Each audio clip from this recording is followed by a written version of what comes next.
तो बच्चों आज मैं उपपद विभक्तियां लेकर आई हूँ आपके लिए। उपपद विभक्तियां संस्कृत में इनका प्रयोग कैसे होता है। हम कारक तो समझ गए, कारक के चिन्हों के आधार पर हम अनुवाद करते हैं ना। तो कारक के जो चिन्ह हैं उसको हम ध्यान में रखते हुए तो करते ही हैं, लेकिन इसके अतिरिक्त कुछ और बातें भी होती हैं जो अनुवाद करते समय काम में लाई जाती हैं, प्रयोग में लाई जाती हैं। तो देखें हम कि ये जो अव्यय लगते हैं, अव्ययों को हम कैसे देखें कि जब ये वाले अव्यय लगते हैं तब कौन सी विभक्ति प्रयोग में लाई जाती है, इस बात का हम ध्यान रखेंगे। पदम आश्रित्य या विभक्ति ही सा उपपद विभक्ति ही यथा। अब जहाँ पे जैसे पदम यानी शब्द आश्रित करके जो विभक्ति लगती है उसे उपपद विभक्ति कहते हैं। जैसे उभयतः, उभयता का अर्थ होता है दोनों ओर।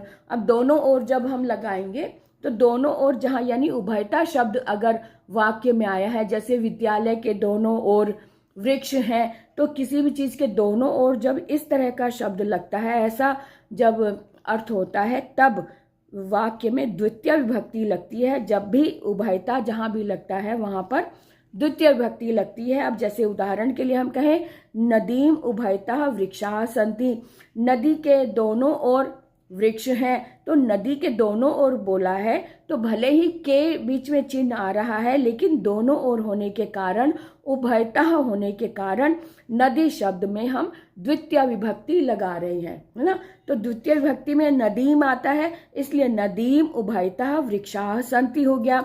इसी तरह से परितः, ऐसे ये वाले जो है ना, उभयतः परितः मैंने चारों ओर, सर्वतः मैंने सभी ओर, प्रति मैंने की ओर, इस तरह के जो अव्यय लग जाते हैं, इस तरह के अव्यय लगे हैं, इन सभी में द्वितीय विभक्ति लग रही है। परितः मैंने चारों ओर, यहाँ भी द्वितीय विभक्ति। तो विद्यालयम परितः प्राचीरम अस्ति, विद्यालय के चारों ओर प्राचीर है।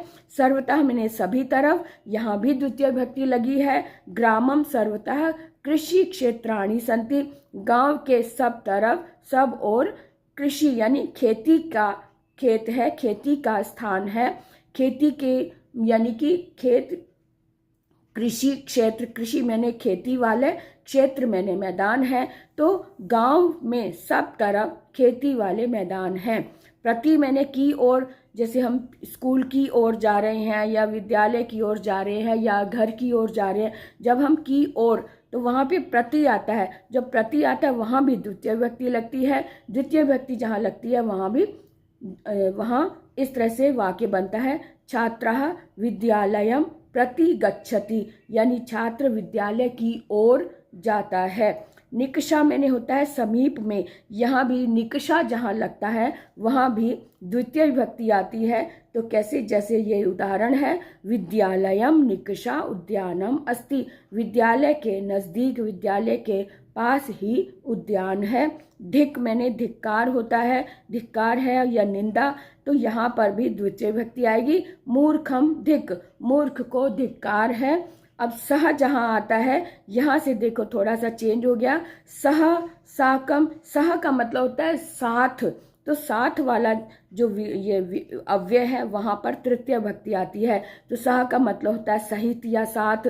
तो बालिका बालकेन सह खेलती, तो बालिका यानी कि बालिका बालक के साथ खेलती है। तो सह का मतलब जहाँ सह आया वहाँ पे तृतीय विभक्ति आ गई, तो बालकेन में तृतीय विभक्ति लगी हुई है, बालकेन सह खेलती।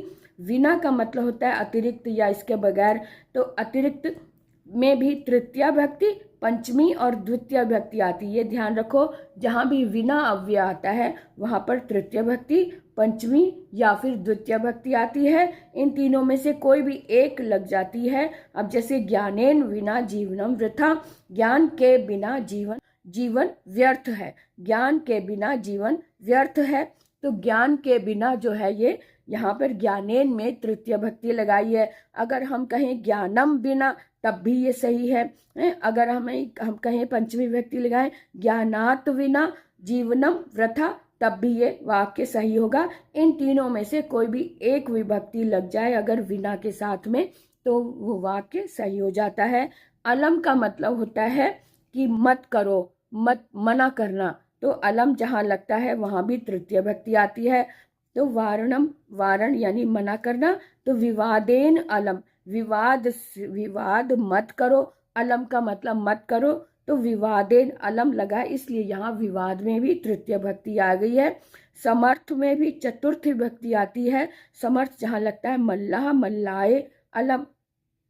अब यहाँ पर चतुर्थी इस तरह से आ जाती है जैसे यहाँ भी अलम लगा है, तो अलम में तृतीया भी आ जाती है और चतुर्थी भी आ जाती है। अगर चतुर्थी विभक्ति लगाएंगे तो इस तरह से मल्लाए आ गया, तृतीया लगाएंगे तो विवादेन हो गया। इस तरह से अलम का प्रयोग होता है। अब जहाँ से देखो नमः जहाँ लगा है, नमः आपको पता है नमः जहाँ भी लगता है वहाँ पे भी चतुर्थी विभक्ति आती है। आपने जब हम नमस्कार करते हैं तो नमस्कार वाले शब्द के साथ में चतुर्थी विभक्ति आती है। तो पितृदेवाय नमः, पितृदेवों को नमस्कार है। ऐसे आपने देखा होगा कि गणेशाय नमः, शिवाय नमः, ओम शिवाय नमः, इस तरह से ओम विष्णु देवाय नमः, देवताओं को जब हम नमस्कार करते हैं तो उसमें चतुर्थी विभक्ति आती है, पितृदेवाय नमः। इसी तरह से जैसे बही शब्द, बही अव्यय जहाँ लगा है वहां पर पंचमी विभक्ति आती है। तो पंचमी, बही का मतलब होता है बाहर, तो पंचमी जब लगती है तो इस तरह से वाक्य बनता है, विद्यालयात बही बालकाः खेलन्ति, विद्यालय से बाहर बालक खेलते हैं। तो पंचमी विभक्ति का तो वैसे भी पता है कि अलग होने के अर्थ में आता है। अब विद्यालय से बाहर, तो बाहर का मतलब विद्यालय अलग हो गया, तो यहाँ पर वैसे भी अर्थ स्पष्ट हो रहा है कि अलग होने का अर्थ आ रहा है। और बही शब्द भी जहाँ आता है वहाँ भी पंचमी विभक्ति आती है, तो दोनों तरह से आप याद रख सकते हैं, अलग होने के अर्थ में और बही शब्द जहाँ लगा वहाँ भी। तो बही शब्द ही अलग होने का अर्थ बता रहा है कि विद्यालय के बाहर या विद्यालय से बाहर बालक खेलते हैं। अब ऊपरी शब्द जहाँ आया वहाँ षष्ठी भक्ति लगती है। वृक्षस्य उपरि मर्कटाः क्रीडन्ति, तो यहाँ पे वृक्ष के ऊपर, ऊपर की बात आ रही है, ऊपरी जहाँ आया वहाँ पे षष्ठी भक्ति लगी है, तो इसलिए वृक्षस्य आ गया यहाँ पर। अब अधः जहाँ लगता है वहाँ भी षष्ठी भक्ति आती है, तो वृक्षस्य अधः, वृक्ष के नीचे, अधिकः उपविशति, तो वृक्ष के नीचे अधः जहाँ पे आया वहाँ पर षष्ठी भक्ति आई, इसलिए यहाँ पर भी वृक्षस्य लग गया। अब अंतः का मतलब होता है भीतर, भीतर, अंतः मैंने भीतर, तो भीतर वाले में भी षष्ठी भक्ति आ रही है। जैसे विद्यालय के अंदर छात्र पढ़ते हैं, तो विद्यालयस्य अंतः, अंतःकरण भी होता है ना, अंतःकरण मन के अंदर, तो इसलिए अंतः से उसे याद रख सकते हैं, अंतः का मतलब अंदर, तो विद्यालय के अंदर। तो यहाँ पे वैसे भी का के की का निशान भी आ रहा है विद्यालय के अंदर, लेकिन अंतः शब्द आया हुआ है, अंतः ये अव्यय आया, इसलिए यहाँ पर हम षष्ठी भक्ति लगा रहे हैं। विद्यालयस्य अंतः छात्राः पठन्ति, विद्यालय के अंदर छात्र पढ़ते हैं। तो इस तरह से हमने आज उपपद विभक्तियों को समझा और देखा और इसके उदाहरण देखे।